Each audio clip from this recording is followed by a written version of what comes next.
CCN news एक पाऊल महाराष्ट्रासाठी।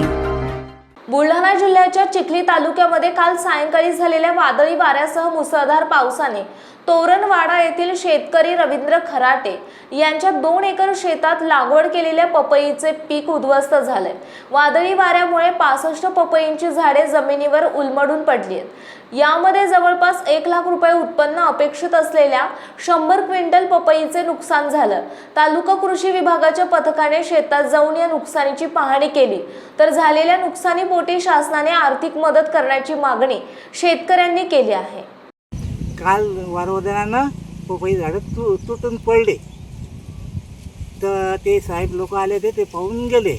याची नुकसानी भरपाई लवकर करून द्या।